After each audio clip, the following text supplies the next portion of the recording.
thank you so much for that warm and welcome introduction. I don't know about everybody else, but this conference is fantastic. One of the reasons why I really love conferences like this is because it bridges the virtual world of LinkedIn and all our other interactions on the TPM Slack community with the physical world. And we can put faces to the names that we see online and really build a better relationship. So I'm really excited to be here and meet several of you, and definitely hoping that after this talk I get to meet even more of you. Now today, my talk is about prompt engineering for TPMs, working better, faster.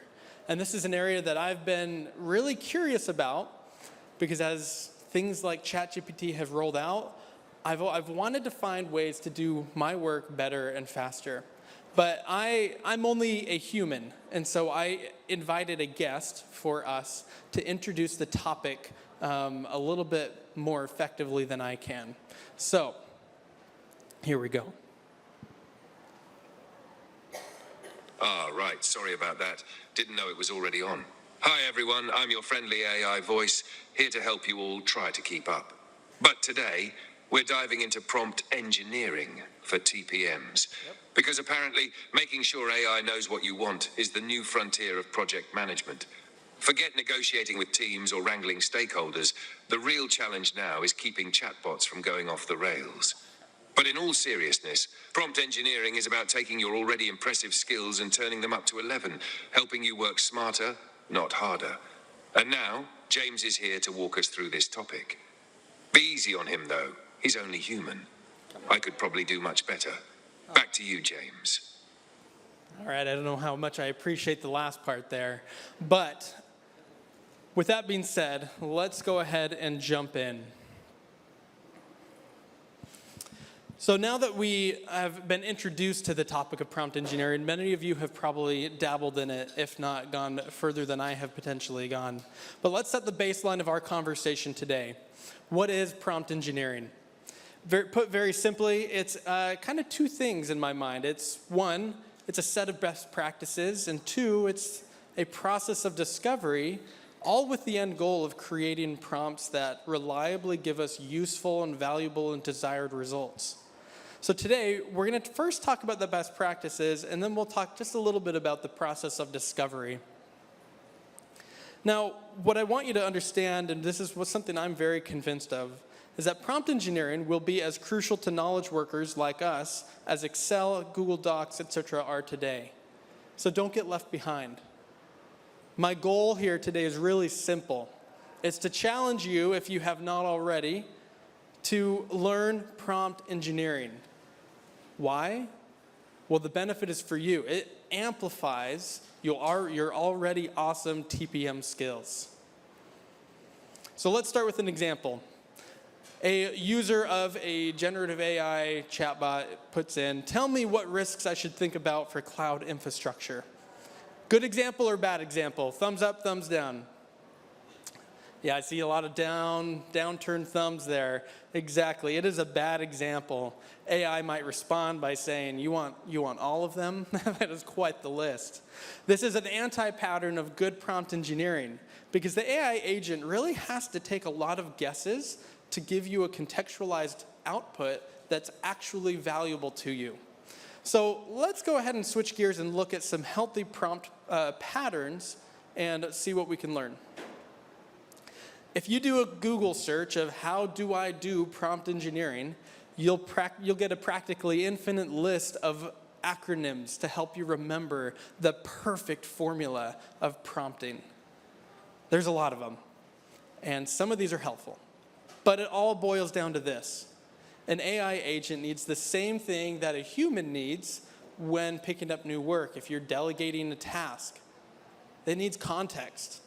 It needs a goal. It needs help to break it down, and it needs feedback. So those are the core principles that we're going to focus on, and those are the common principles across any framework that you'll see on the internet about prompt engineering. So to do that effectively, let's step away from these acronyms and take a deeper look at these higher level principles. So the first, give direction and context. The AI agent needs to know who you are and it needs to know who it is supposed to be, and it needs to know its goal. If it doesn't have those things in place, the quality of output is going to vary a lot. Specifying format. This is when you define what rules you want the AI prompt to follow. Do you want it to be more of a conversational experience? Do you want more of a structured response? Providing references. If you've got test cases or links to things that provide some additional guardrails, provide that to the prompt, and it will inherently have those guardrails put into place.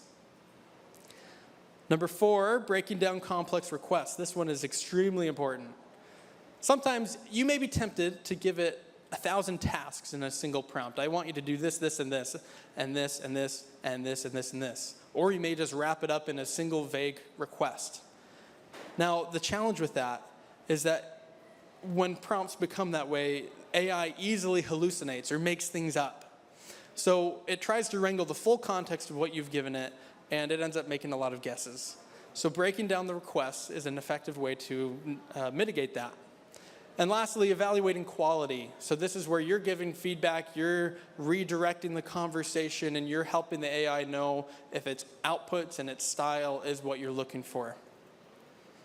So to look at these principles in action, we're actually going to look at 3 sample use cases. There's a lot more. There's probably some that you have all dabbled in that could go up here as well, but these are just 3 examples that I have found success with in the past. First, ramping up fast. I know as a TPM, and a lot of you have probably experienced this as well, you get put into new situations, new domains, and you have to ramp up really fast. So how can generative AI help us with that? That's the first use case we'll look at. Structuring documentation with best practices. Sometimes the hardest thing about writing documentation is knowing how to structure the flow effectively, and that can be kind of a form of writer's block to getting to the content that's really important. So we're going to look at how AI can help us accelerate how we get to documentation. And third, career coaching. This is to navigate new situations, and it's an always available sounding board as you go through hard experiences. Now, as a disclaimer, all of these examples assume that no proprietary information is given to the AI. That is always a big blocker to using generative AI, and kind of a myth of people thinking they can't use it in their jobs. It's just not true, though. You can do a lot without revealing any proprietary information. So let's jump in and take a look. The first example, ramping up fast. The first thing you'll probably notice about this prompt is that it's long. Not all prompts have to be long. This one happens to be long. But it hits all the main principles that we talked about at the beginning. So let's jump into this new domain. We'll start with a fictitious example. You'll see 2 boxes, my context and the AI agent's context. Let's say I'm a junior TPM, and I'm jumping into an initiative that requires GDPR knowledge. I want to be as valuable as quickly as possible, but there's a gap. I don't know that much about GDPR. I generally know what it is, but what if you just don't know those details to be valuable yet? Then I gave the AI agent its context. I said, take the role of a data privacy mentor. Your goal is to help me understand the fundamental building blocks of GDPR and tie it into software architecture and data architecture. There's a lot of things you could talk about with GDPR, but let's get focused on the areas that intersect with the things I'm interested in. And then lastly, I did tell it I'm a TPM, but I want to guardrail it to say, don't do these things. Don't go into areas like creating a program plan. I'm actually not interested in that right now. Don't talk about the risks. I just need to ramp up in this domain. I then jump to the style and the voice. Speak to me conversationally. I don't want this AI agent to pump out an article for me to read. I want it to be a conversation where this AI agent feels like a person helping me ramp up in this domain. And secondly there, pacing and accuracy. I tell it after a major topic or idea, pause and let me know, I'll let you know if I'm ready to continue. And this is really important because an AI will be a runaway train if you let it. You want to be in control of the conversation. And lastly, I want it to stay honest with me. Don't lie to me. So cite your sources and provide details on specific requirements where necessary. Next part of the request, we're going to break it down. And the orange box up there is actually a way that I wanted to pre-screen the AI agent's understanding of what it was supposed to do. So before it runs away with everything that it thinks it's supposed to do, I want to validate. So I say, tell me what you understand. And luckily, you can't quite read it up here, but it does a good job. It understands the assignment. So then we go into breaking it down. There's 5 steps that I gave it to break it down. First, tell me how it fits into the global stage. Be concise and direct. Second, tell me the fundamental building blocks, an overview. I don't want anything more than an overview. And then pause, because in the third section, I want to choose my own journey. I want to choose which building block to dive into in this conversation. Fourth, I'll let you know when I've explored sufficiently. I want it to give me meeting notes on my own conversation with it. And then lastly, this part's really important. I want to have it generate 3 questions that I can ask product and engineering about our state of GDPR. Because AI and this conversation won't completely help you ramp up in the new domain in the context of your own company. So this last part, the 5th part, is to help bridge that gap and take the learnings from the AI agent into your own company. So let's take a look at how this conversation rolled out. We'll look at some snippets of it.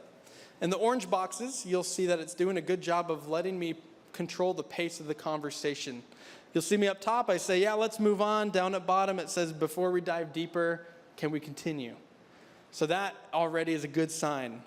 And if you look at the 8 pillars here, it's a concise, nice summary. It's not overwhelming. And now I get to choose my own adventure. Now here, the AI agent won't necessarily solve your problems like I said, but it has generated 3 questions for both product and engineering that I can then take them, and suddenly I can show up with more value at the table with those partners. So let's jump to the second example, structuring documentation. Here, the goal is that we want to accelerate your writing of documentation. Using generative AI, you can get beyond writer's block fast. So again, we start with my context and then the AI agent context. And in this situation, I am trying to support the SRE team in creating disaster recovery testing documentation. Now, the SRE group is short-staffed, so I say, hey, AI agent, I want you to be an expert SRE to create this disaster recovery testing documentation. I want you to focus on structure. Don't fill out everything, but just help me get started. I give it some formatting clues, and I'm pre-screening the ideas before it generates everything. I don't want AI to be a runaway train. So the AI agent now knows when its green light moment is. It'll pre-screen the ideas it's got, and then I'll say, I'll give it the go-ahead. Now here you can see the output of this conversation, which helps me get way beyond my initial personal attempts just by being able to have all this structure in place, take it to the SRE team, and suddenly we can focus on the content of it rather than trying to think about all the structure that might need to flow together and covering all our bases. Now let's look at the last and third example here. Career coaching to navigate new situations. Sometimes it's extremely valuable to have a sounding board. So let's take a look at how we can turn AI agents into coaches. So first, my context, AI agent context, you might be noticing a little bit of a pattern here. So my context is I'm a mid-level TPM, and there's an issue that I'm seeing. I'm seeing our exec team basically saying, hey, we got 5 priorities over here. These are the most important things. And then over here as a TPM in the weeds, I'm seeing engineering capacity go to everything else except for those 5 things. And so as a TPM, maybe it's a new situation for me to bring up that type of risk directly to the executive board. So I ask the AI agent, I give it context to be a coach. That means I want it to be empathetic. I want it to mostly ask questions, and I want it to challenge me to do better. I also provided a link, the referencing coaching best practices, to give it some guardrails of just a good style of coaching. And lastly, again, I'm emphasizing the coaching experience and telling it to ask me one question at a time and let me control the conversation. So if we take a look at this conversation, you'll see here it starts off strong, empathy. It sounds like you're in a tough spot. I feel seen after hearing that. And then it jumps into the next question. It's good. It's only one question, kind of conjoined two questions, but it's good pacing. It's not overloading me, and it even says, take a moment to think. It's helping me reflect. So let's move on. At one point in this conversation, it started to forget that it needed to keep the questions simple, and it began with a barrage of 3 questions. And so I said, hey, AI agent, we need a course correct here. So I said, let's pause. And I want you to avoid asking me questions. This is part of the feedback, right? We can course correct AI as we interact with it. And so it got the guided correction, and you'll see it pivoted and it changed to ask only one question. Now, for a coaching experience, that is a lot more tolerable. So looking here now, there's a light bulb moment with the user. There's great follow-up questions. And you'll see more empathy included here too. So these are all good traits of a coaching experience. And then lastly, you'll see there's a challenge to be better. So in this situation, the coach didn't just rely on questions, but intermittently came in and said, hey, you're a TPM. This is your job. This is your role to bring visibility to these risks. So with those 3 examples in mind, those are very structured prompts that you saw up there. Now, what if you're not ready to construct a super high quality one-shot prompt? That's okay. The beauty of it is that you can adjust as you go, refine, restart, iterate. Prompt engineering is as much of a process of discovery as it is a set of best practices that we just reviewed. So as you refine and iterate across your prompt engineering, remember the levers that you have that you can inject throughout, such as the context, the formatting, style, references, and breaking it down. And by doing that, you can have a really, really effective conversation with AI. So these are some examples of very brief, unstructured ones that I found, or that I used, that I found very useful, including how do I use a map in Minecraft to help my 6-year-old know how to use a map in Minecraft. I had no idea. So there's tons of ways to interact with AI. Just remember the levers, and it will be extremely valuable. So let's go back to the goal of this conversation we were having today. Learn prompt engineering. Why? Because it's going to amplify your skills as a TPM that you already have. And with that, I thank you for attending today. Feel free to connect with me either on LinkedIn or in my free newsletter, the TPM Craft. Thank you.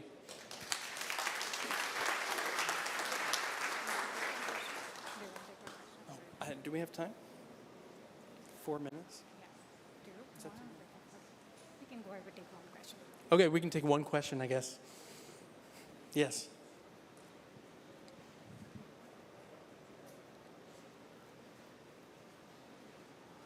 Here, give her this one. It's cool. Hey, just number one, I recommend your newsletter to everyone, so thank you. Not sponsored.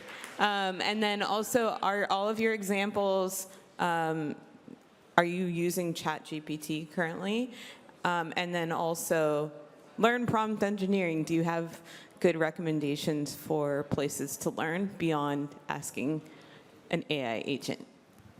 Yeah, those are really good questions. So for these demos, I did use ChatGPT. There's tons of them out there that you can use. So I intentionally tried not to mention ChatGPT as like the example because I didn't really want to get hung up on that. But yes, it is a good one to use in order to learn prompt engineering. There's tons of different resources out there. I've reviewed a couple of books, not read them back to back, but picked apart the pieces I enjoyed, as well as just peruse free resources on YouTube. But most of it has come from just experience and just chatting and just like trying new things out and going back and forth between the resources and chatting, things like that. So, thank you. All right, I think that wraps us up, and the next lightning speaker is in a few minutes. Thank you, everybody.